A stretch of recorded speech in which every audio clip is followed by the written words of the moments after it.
Hello everyone, welcome to geology concepts. मैं हूं अजीत कुमार सिंह और आप देख रहे हैं हमारा वीकली करंट अफेयर सीरीज जो अक्टूबर के 4th वीक का ये सेकंड वीडियो है। देखते हैं इसमें क्या टॉपिक्स हमने लिए हैं। जो फर्स्ट टॉपिक है वो JNK डिलिमिटेशन है। डिलिमिटेशन, जब भी किसी स्टेट कोई नया स्टेट बनता है तो वहाँ पे नए सीट्स बनाए जाएंगे। सीट्स यानी कॉन्स्टिट्यूंसीज बनाई जाएंगी जहाँ से इलेक्शन लोग उस पर्टिकुलर प्लेस से इलेक्शन फाइट करेंगे। उसके लिए डिलिमिटेशन की ज़रूरत होती है। तो ये डिलिमिटेशन कमीशन बनाया जाता है जिसमें लोग बैठते हैं, वो बेस्ड ऑन द पॉपुलेशन ये सारे काम किए जाते हैं जो हम आगे देखेंगे। अबॉर्शन राइट्स, ये काफ़ी अभी डिबेट में रहा है, काफ़ी न्यूज़ में रहा है, इसलिए abortion rights. World press freedom index, ये जस्ट एक इंडेक्स है, जो आपको इंडेक्स याद रखना है, कौन रिलीज करता है ये याद रखना है। क्रिप्टो करेंसी अगेन काफ़ी न्यूज़ में रहता है, तो इसलिए इससे रिलेटेड चीज़ें हम देखेंगे। इथेनॉल ब्लेंडिंग, अभी नया टारगेट गवर्नमेंट ने सेट किया है। mRNA वैक्सीन, ये तो काफ़ी न्यूज़ में ही रहता है। UNCCT, जो अभी रिसेंटली इसका एक समिट हुआ है अफ्रीका में। देन NFHS 5, ये जस्ट हमारा अपना होम सर्वे है जिसके कुछ फाइंडिंग्स हम देखेंगे। मार्तंड सन टेम्पल, ये जम्मू एंड कश्मीर का मैटर है। ये सिजेला आउटब्रेक है, बैक्टीरिया आउटब्रेक, जो एक तरीके से डायरिया कॉज करता है, वो है सजिटेरियस, ये एक ब्लैक होल है। Then article 142 again supreme court से रिलेटेड है। डिजिटल इंडिया, भाषिणी, भाषिणी यानी एक लैंग्वेज से जुड़ा ये शब्द है। तो ये कुछ ऐसी चीज़ें हैं जो यहाँ पे आज हम देखने वाले हैं, राइट। अब हम इसके अंदर जो फर्स्ट टॉपिक है दैट इज JNK डिलिमिटेशन।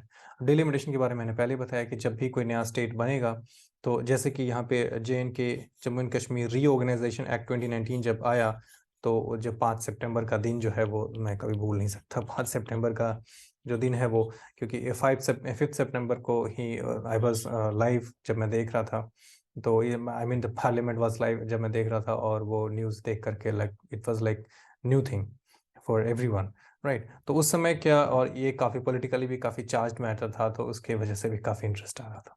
तो ये उन्होंने क्या, नंबर ऑफ सीट्स जो है वो वहाँ पे बढ़ा दिए हैं। पहले वहाँ पे 111 सीट्स हुआ करती थी, अभी वहाँ पे 114 सीट्स होंगी टोटल, राइट। तो इन सब सीट्स को बढ़ाने के लिए, प्लस कौन सी प्रोविंस में कितने सीट देने हैं, लाइक जम्मू में, जो कश्मीर है वहाँ पे 46 सीट्स थी, अभी वहाँ पे बढ़ा के 47 कर दिया गया है। और जम्मू में जो 37 थी, वहाँ पे इनको बढ़ा के 43 कर दिया गया है।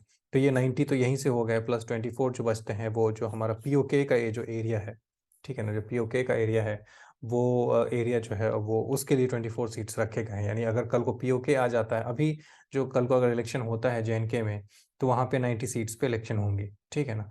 पर अगर POK अगर हम अक्वायर कर लेते हैं पाकिस्तान से, तो फिर हम कितने 114 सीट्स पे इलेक्शन करवाएंगे, जिसमें से 24 सीट जो है वो अभी POK के अंदर है, राइट।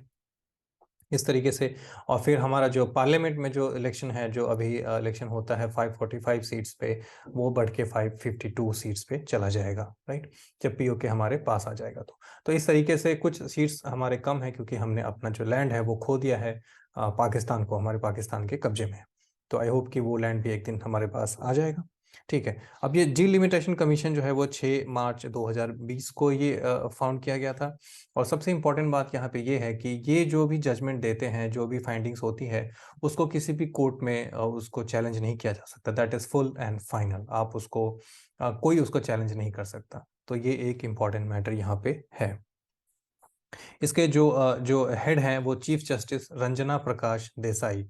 आपको ये ध्यान रखना है ये नाम, क्योंकि नाम बहुत ही इंपॉर्टेंट है, क्योंकि जम्मू एंड कश्मीर ही काफ़ी इंपॉर्टेंट है, उससे रिलेटेड चीज़ें पूछते रहते हैं। तो इसलिए ये जस्टिस रंजना प्रकाश देसाई जो है वो काफ़ी इंपॉर्टेंट हो जाते हैं। तो जो हमारा नेक्स्ट टॉपिक है वो है US का, ये अबॉर्शन राइट्स से रिलेटेड है, ठीक है ना, अबॉर्शन राइट्स। और ये US की जो रो वर्सेस वेड केस है 1973 की, ये काफ़ी इंपॉर्टेंट है। ये 1973 में होता है, और वहाँ की जो सुप्रीम कोर्ट है, US की जो सुप्रीम कोर्ट है, वो ये डिसाइड कर देती है कि राइट टू अबॉर्शन जो है वो एक कॉन्स्टिट्यूशनल राइट है। यानी एक महिला जो है वो अबॉर्शन करवा सकती है, क्योंकि उसकी बॉडी उसकी choice, my body my choice वाली बात हो जाती है।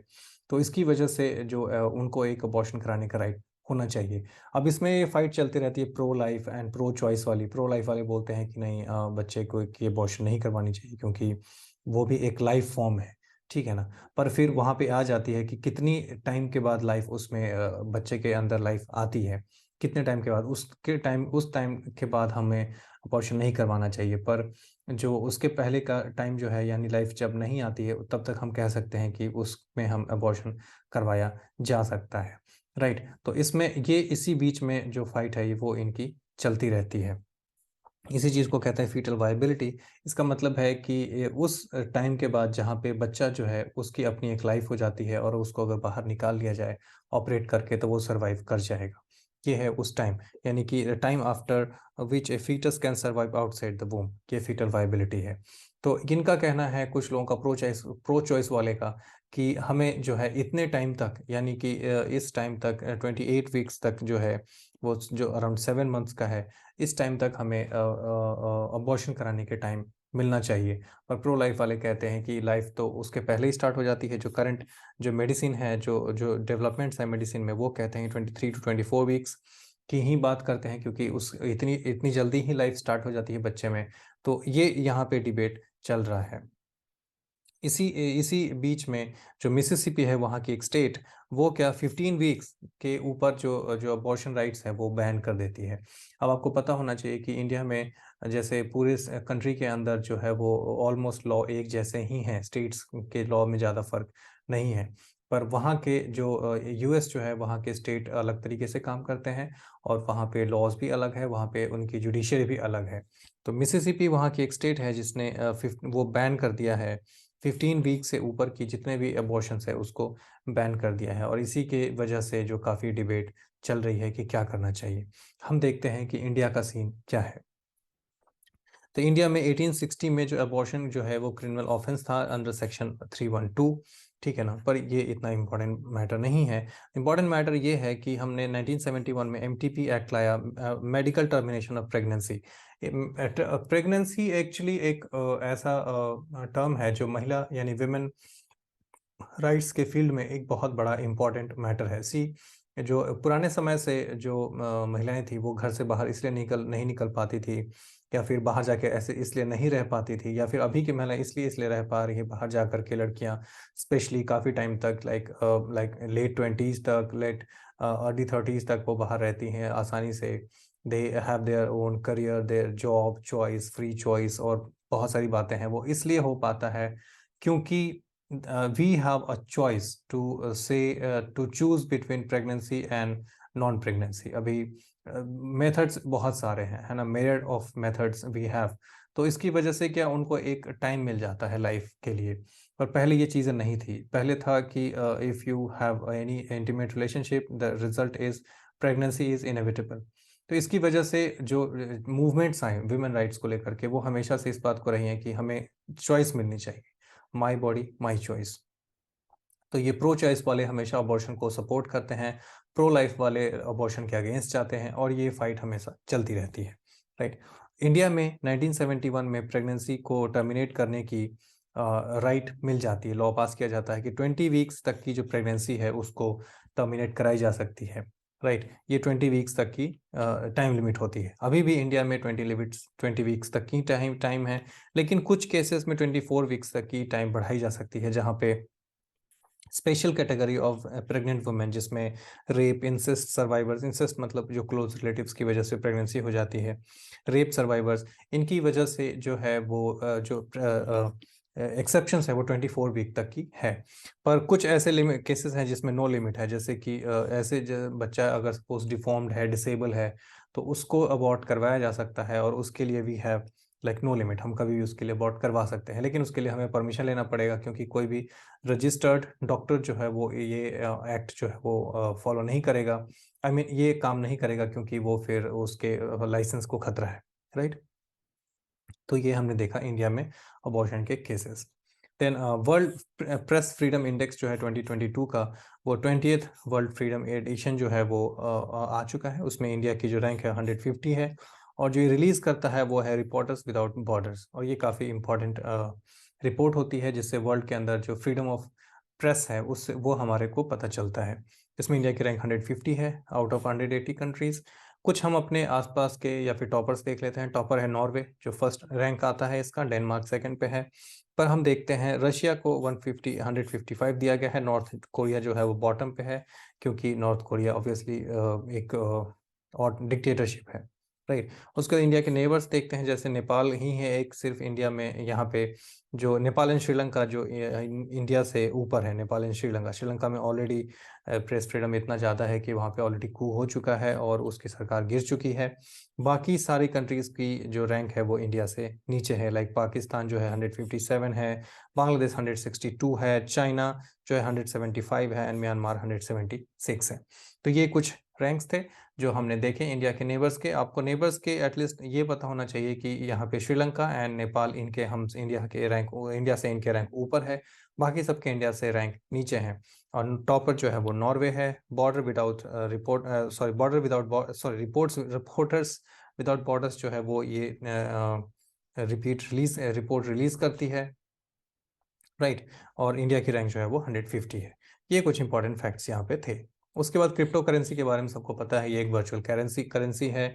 लेकिन जो इंपॉर्टेंट फैक्ट ये है कि CAR, सेंट्रल अफ्रीकन रिपब्लिक जो है, अफ्रीका की एक कंट्री है, जो सेकेंड ऐसी कंट्री बन चुकी है जिसने क्रिप्टो करेंसी को लीगल टेंडर बना दिया है। लीगल टेंडर का मतलब होता है कि अगर आप इसमें ट्रेड करते हैं, बिजनेस करते हैं, कुछ खरीदना चाहते हैं, तो कोई आपको मना नहीं कर सकता। यही है लीगल टेंडर। लाइक अगर नोट लेके आप जाएं किसी दुकान में और बोलें कि मुझे कुछ सामान चाहिए, वो मना नहीं कर सकते हैं कि मैं ये करेंसी नहीं लूंगा। पर चेक लेके अगर आप जाएं तो मना कर सकते हैं, क्योंकि cheque is not a legal tender, ठीक है। तो ये सेकंड कंट्री बन चुका है CAR, यानी कि सेंट्रल अफ्रीकन रिपब्लिक। ये अफ्रीका का एक पार्ट कंट्री, अफ्रीका की कंट्री है। फर्स्ट कंट्री जो थी वो एल सल्वाडोर, अगेन एक अफ्रीकन कंट्री है, जो कि ये फर्स्ट कंट्री थी और सेकंड कंट्री ये बन चुकी है। इन दोनों ने क्रिप्टो करेंसी को लीगल टेंडर बना दिया है, राइट। बाकी हम क्रिप्टो करेंसी के बारे में जानते हैं कि ब्लॉकचेन टेक्नोलॉजी है, उसके ऊपर ये काम करती है। और इसके लिए कोई सेंट्रल अथॉरिटी नहीं होती, जैसे इंडिया के अंदर सेंट्रल अथॉरिटी है जो RBI है, जो कि सारी करेंसी और ट्रेड, ये सब एक्सपोर्ट इंपोर्ट के, आई मीन फॉरेन एक्सचेंज, ये सारा काम RBI के अंदर आता है। पर इस केस में यानी कि क्रिप्टो करेंसी के अंदर ऐसी कोई चीज़ नहीं आती, राइट। देन इथेनॉल ब्लेंडिंग के बारे में हम देखेंगे। तो इंडिया का जो टारगेट है वो 20% इथेनॉल पेट्रोल में मिलाने का टारगेट है। ये टारगेट था पहले 2030 तक, लेकिन अभी ये टारगेट घटा के कर दिया गया है 2025 तक, ठीक है। अभी इंडिया में जो करंट जो स्टेटस है वो 9.9% का है इथेनॉल ब्लेंडिंग का। इतना हमने इथेनॉल हम ऑलरेडी पेट्रोल में ब्लेंड कर रहे हैं। 20% का जो टारगेट है वो 25 तक रख लिया गया है, घटा करके 2030 था पहले। उसके बाद ये जस्ट एक यहाँ पे फैक्ट है कि इंडिया में जो गोल्ड रिजर्व है पूरे वर्ल्ड का वो 9th नंबर पे है, ठीक है। जस्ट ये एक फैक्ट यहाँ पे आ गया था। Then first indigenous mRNA vaccine जो है वो हम तैयार करने जा रहे हैं।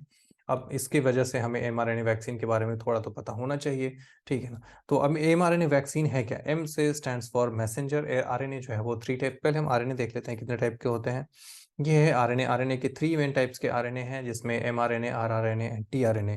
tRNA यानी ट्रांसफर RNA, mRNA की मैसेंजर RNA, एंड rRNA यानी कि राइबोसोमल RNA।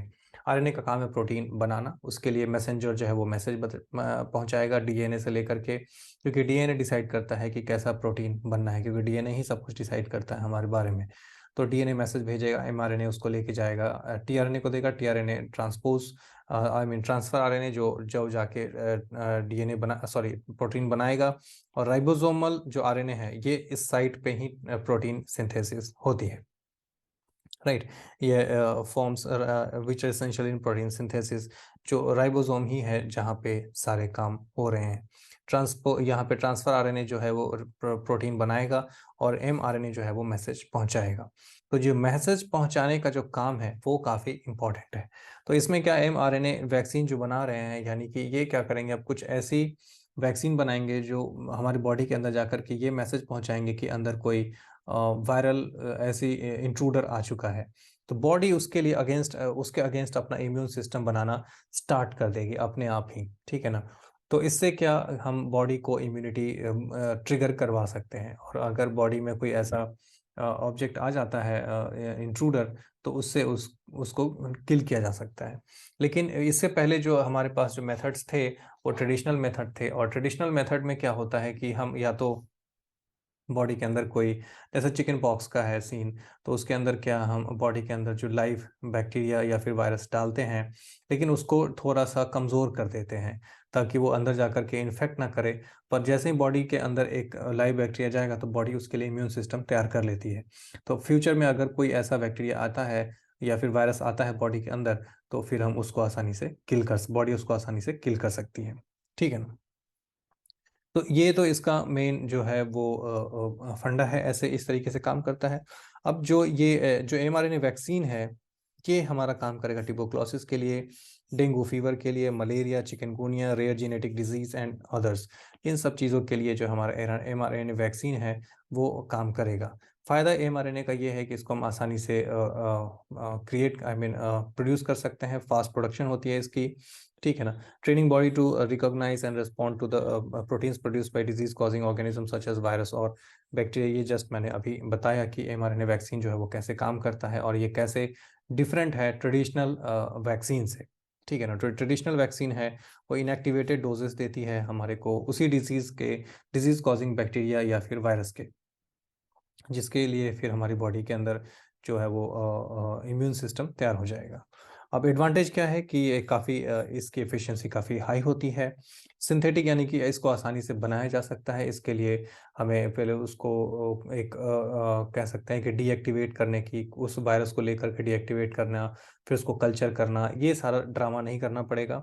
ये इजीली जो है लैब में, क्योंकि जस्ट एक ड्रग है और ये जो जेनेटिकली मॉडिफाइड आरएनए, यानी कि एक आरएनए लेंगे, उसको हम मॉडिफाई करेंगे और उसको हम आसानी से एक वैक्सीन में डाल सकते हैं।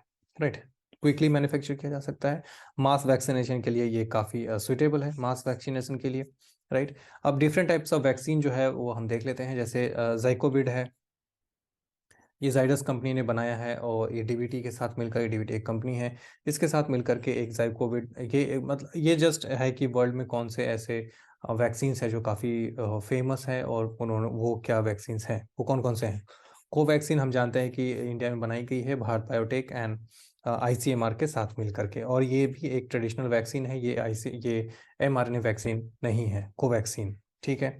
देन ये तो हमने देखा इंडिजिनसली डेवलप्ड वैक्सीन है, जो जाइकोविड एंड कोवैक्सीन है। उसका ग्लोबली डेवलप्ड वैक्सीन क्या है, तो हमने कोविशील्ड देखा जो कि ऑक्सफोर्ड एस्ट्राजेनेका ने बनाया था, ऑक्सफोर्ड एंड एस्ट्राजेनेका ने मिलके, ये कोविशील्ड है। उसके बाद स्पुतनिक जो कि रशिया ने बनाया है। तो ये कुछ वैक्सीन्स हैं यहाँ पे हमने देखा। जो mRNA वैक्सीन है वो फाइजर एंड मॉडर्ना है, जिसको हमने नहीं खरीदा था।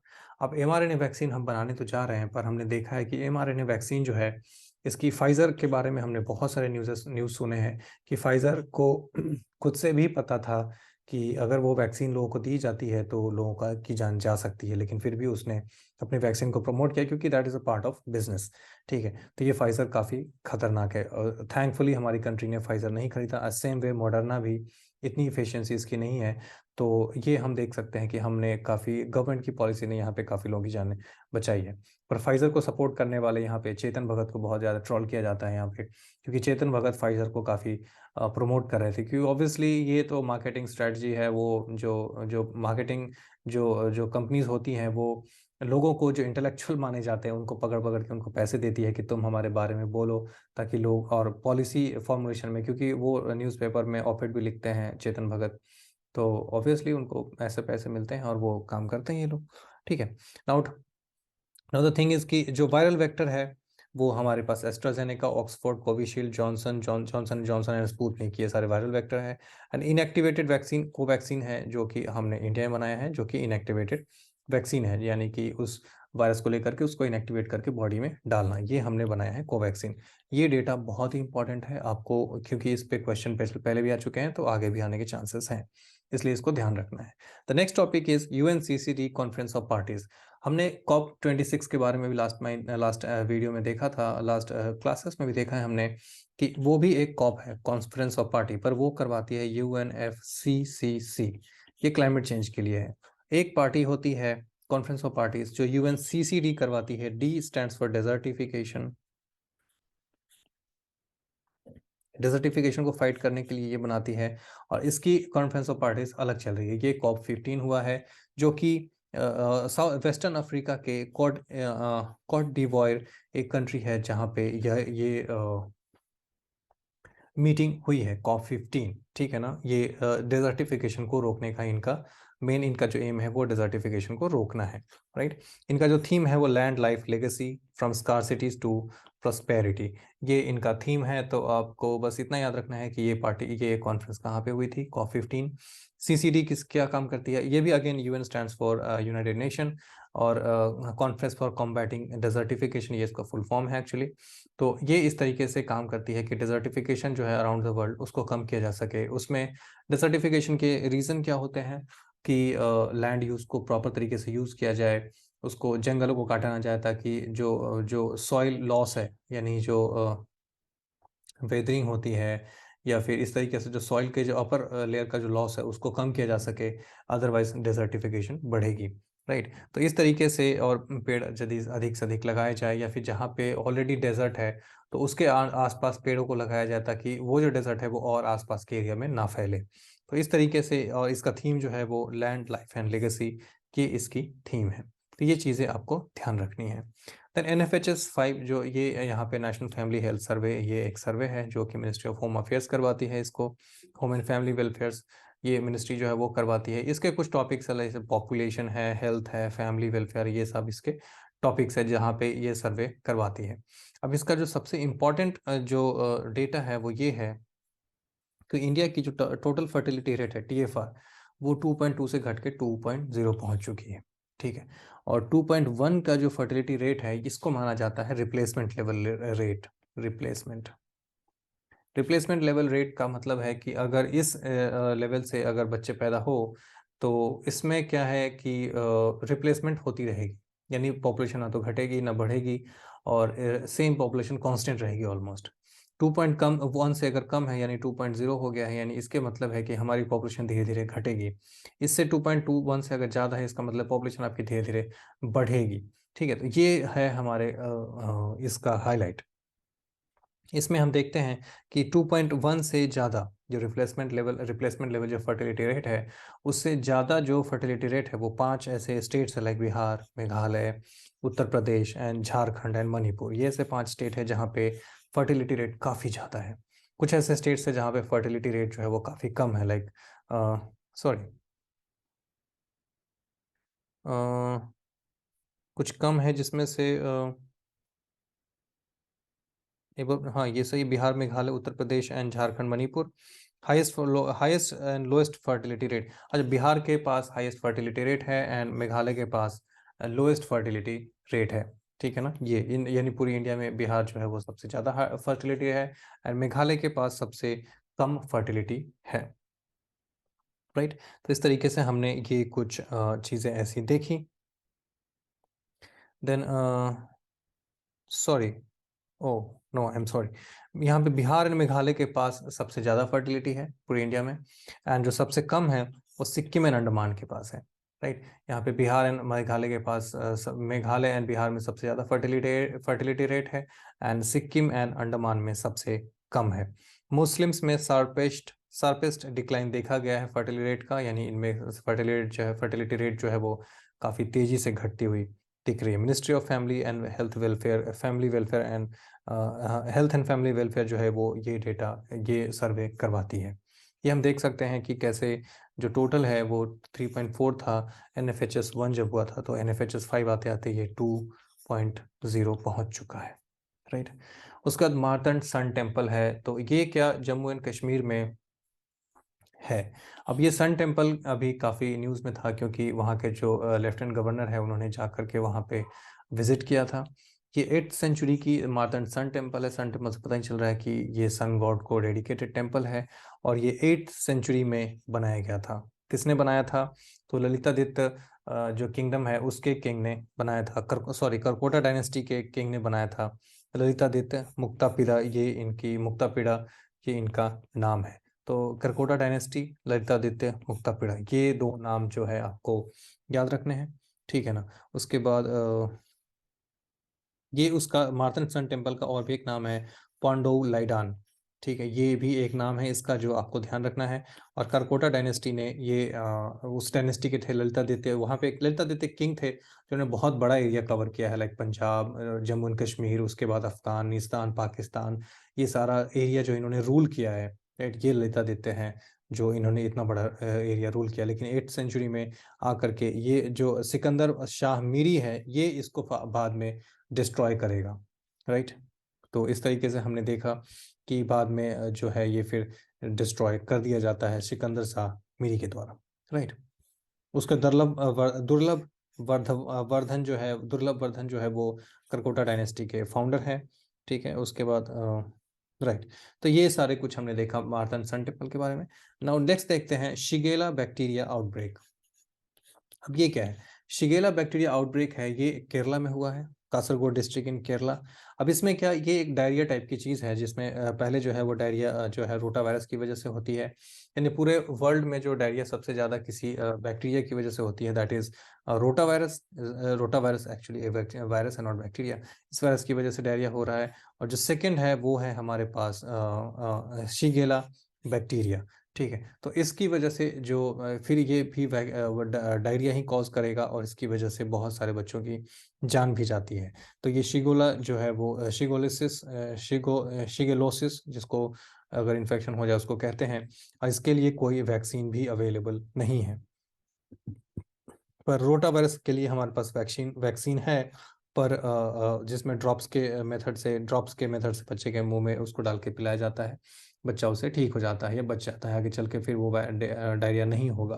पर इसके जो हमारे पास शिगेला है, इस बैक्टीरिया के लिए हमारे पास कोई वैक्सीन नहीं है, राइट। सजिटेरियस ए एक ब्लैक होल है जिसको अभी अभी रिसेंटली इवेंट हॉरिजन टेलीस्कोप ने है उसने इसको ढूंढा है। ये जो सजिटेरियस ए जो है मिल्की वे के सेंटर में एक ब्लैक होल है जिसकी पिक्चर अभी इन्होंने ली है। इसके पहले भी ये इवेंट हॉरिजन टेलीस्कोप जो है उसने मेसियर 87 यानी M87 एक दूसरा ब्लैक होल है, उसकी पिक्चर इसने ली थी। तो मिल्की वे के सेंटर में है सजिटेरियस ए, उसकी पिक्चर अभी हमने ली है, ठीक है। इवेंट हॉरिजन ये एक ऐसा पॉइंट है, जैसे सपोज एक ब्लैक होल है यहाँ पे, तो एक ऐसी लिमिट होगी जिसके बाहर इस ब्लैक होल की जो कंट्रोल है वो काफ़ी कम हो जाती है। तो ये है इवेंट होराइजन, ठीक है ना। यानी आप इस पॉइंट पे अगर पहुंच चुके हैं तो इसके बाद आप वापस नहीं जा सकते, क्योंकि इस ब्लैक होल की जो अट्रैक्टिव पावर है, यानी जो ग्रेविटेशन पुल है, वो आपको बाहर नहीं जाने देगी। तो कोई भी लाइट अगर यहाँ से ऐसे जा रही है तो ये ऐसे मुड़ जाएगी, तो ऐसे ये मुड़ के चली जाएगी, पर अगर इस एरिया से गई तो वो वापस नहीं आ सकती, क्योंकि ब्लैक होल उसको अट्रैक्ट कर लेगा अपनी तरफ। इवेंट होराइजन टेलीस्कोप की बात करें तो ये 8 रेडियो टेलीस्कोप्स का एक ग्रुप है जो कि अलग अलग लोकेशन पे वर्ल्ड में रखी हुई है। देन आर्टिकल 142 आता है। अब आर्टिकल 142 क्या है कि ये सुप्रीम कोर्ट को एक एक्स्ट्रा पावर देता है, स्पेशल पावर देता है कि अगर सुप्रीम कोर्ट को कहीं पे लगता है कि जस्टिस नहीं हुई है, ठीक है ना, क्योंकि स्टेट का काम है, जो इंडियन स्टेट है उसका काम है जस्टिस प्रोवाइड करना इसके लोगों को। जैसे हम जो सिटीजन हैं इंडिया के, हम इंडियन स्टेट के सब्सक्राइबर्स हैं, हमें इंडियन स्टेट से राइट्स मिलते हैं, फंडामेंटल राइट्स मिलते हैं। तो फंडामेंटल राइट्स जो है वो जस्टिस के लिए है, ताकि यहाँ पे जस्टिस जो है economic, social and political justice की बात करता है। जो हमारा कॉन्स्टिट्यूशन है वो प्रियम्बल में इन 3 टाइप की जस्टिस की बात करता है। तो अगर सपोज जो हमारी स्टेट है वो, यानी कि जुडिशरी सॉरी एग्जीक्यूटिव है या लेजिस्लेचर है, ये अगर या फिर हमारे जो लॉ ऑलरेडी हैं, अगर उनकी वजह से हमें अगर प्रॉपर जस्टिस नहीं मिल रहा है और हमारे सुप्रीम कोर्ट को ये लगे कि इसको जस्टिस हमें डिलीवर करना चाहिए, तो आर्टिकल 142 का यूज़ करके सुप्रीम कोर्ट कोई भी डिसीजन दे सकता है। अब इसमें इन्होंने क्या किया है कि AG पेरारीवलन, जो कि राजीव गांधी केस में या उसके मर्डर के राजीव गांधी के मर्डर केस में थे, इन्होंने 30 साल की सज़ा काट ली थी। तो इसी चीज़ को देखते हुए फिर सुप्रीम कोर्ट ने इनको बरी कर दिया, बोला ठीक है अब तुम जा सकते हो, तुम्हारी सज़ा पूरी हो चुकी है, तुमने 30 साल सज़ा काट लिया तो जा सकते हो। अब उसमें AG पेरारीवलन एक पहला बंदा है, दूसरा मुरुगन है। मुरुगन हमने देखा था हिस्ट्री में कि कैसे जो साउथ है यानी तमिल जो संगम एज है उसमें मुरुगन जो है उनके सबसे बड़े गॉड है, ठीक है। एक दूसरा संथन है। तो ये 3 लोग हैं वहाँ पे जो वहाँ से निकल के आ जाते हैं, यानी सुप्रीम कोर्ट जो है उनको AG पेरारीवलन जो है उसको फ्री कर देता है, राइट। देन ये आर्टिकल 142 इसके बारे में जस्ट मैंने अभी बता दिया। तो आर्टिकल 142 सुप्रीम कोर्ट के पास एक इसको कहते हैं कंप्लीट जस्टिस करने का एक इंस्ट्रूमेंट है। जब सुप्रीम कोर्ट को लगे कि अभी जस्टिस पूरी नहीं हुई है, तो सुप्रीम कोर्ट इस आर्टिकल का यूज़ करके और कंप्लीट जस्टिस करने की कोशिश करती है। और इस तरीके से वो अपने काम, अगर उसको लगे कहीं पे कि कुछ रह गया है, तो वो उस आर्टिकल का यूज़ करती है सुप्रीम कोर्ट, राइट। उसका डिजिटल इंडिया भाषिनी, ये एक कह सकते हैं कि एक ऐप जैसा कोई कह सकते हैं हम इसको, डिजिटल इंडिया भाषिनी। अब ये क्या करेगा, जो लोकल लैंग्वेजेस है उसमें जो हमारे वर्ल्ड के दूसरे लैंग्वेजेस है उसको ट्रांसलेट कर देगा। अब इससे फ़ायदा ये होगा, यहाँ पे एक बहुत ही फ़नी चीज़ मैं आपको दिखाने वाला हूँ, वो ऐसे अभी समझ में आएगा कैसे है। तो डिजिटल इंडिया भाषिनी का काम है, इंडिया आर्टिफिशियल इंटेलिजेंस है ये। और ये किसी भी एप्लीकेशन में या किसी पोर्टल में इसको इंटीग्रेट किया जा सकता है। तो उससे क्या होगा कि आप सपोज़ आप इंग्लिश में कुछ पढ़ना चाहते हैं, पर वो बंदा तमिल जानता है, इंग्लिश नहीं जानता, मलयालम जानता है, इंग्लिश नहीं जानता, तो वो क्या करेगा, वो फिर उसको ट्रांसलेट कर लेगा ईजिली, ठीक है ना। या फिर आप संस्कृत में आपने कुछ देखा, आपने संस्कृत के बारे में आपको कुछ पता नहीं है, तो आप इजीली उसको ट्रांसलेट कर सकते हैं और उसको आप पढ़ सकते हैं, कोई भी पढ़ सकता है। तो ये जो ऐसे जो जिनको इंग्लिश की नॉलेज नहीं है, उनके लिए बहुत ही हेल्पफुल होने वाला है, राइट। तो ये डिजिटल इंडिया भाषिनी ये काम करेगा, राइट। तो इससे फायदा, दे आर एबल टू लोग access global content in their own language, ये उनको एक फायदा हो जाएगा। अब इसका जो सबसे मुझे जो एग्जांपल दिखा सबसे बहुत ही फनी है ये। अब ये क्या है कि ये इडली बैटर है, इडली डोसा बैटर है ये, ठीक है। अब इस चीज़ को जिस बंदे ने भी ट्रांसलेट किया, उसको हिंदी का तो बिल्कुल भी पता नहीं है, ठीक है ना। उसको इंग्लिश का भी पता नहीं है, उसको ये वाली लैंग्वेज में भी आती होगी, या फिर उसने सीधे ही इसको ट्रांसलेट कर दिया है, आई मीन गूगल से किया होगा, पता नहीं कैसे। इडली डोसा बल्लेबाज, ठीक है, इसने बैटर को बल्लेबाज में ट्रांसलेट कर दिया। गूगल को भी समझ में नहीं आ रहा होगा कि बैटर का क्या मतलब होता है, या फिर किसने क्या, आई हैव नो आइडिया। पर एटलीस्ट ये डिजिटल इंडिया भाषिणी अगर यहाँ पे होती, तो ये बैटर से बल्लेबाज तो नहीं बनता, एटलीस्ट कुछ भी यहाँ पे हो सकता था, ठीक है। तो इस तरीके की चीज़ें नहीं होंगी, इसलिए ऐसी चीज़ों का होना, डिजिटल इंडिया भाषिणी का होना इज़ वेरी इंपॉर्टेंट। तो ये कुछ यहाँ पे इंपॉर्टेंट टॉपिक्स थे जो हमने देखे, ये हमारे सेकेंड वीडियो का पार्ट है। रेस्ट जो टॉपिक्स बचे हैं वो थर्ड वीडियो में आ जाएंगे, जो कि जल्दी ही आपको आई मीन वो यहाँ की थर्ड वीडियो अवेलेबल है, आप जाके उसको देख सकते हैं, राइट। तो मिलते हैं फिर थर्ड वीडियो में कुछ और टॉपिक्स के साथ। सी यू देन, बाय बाय।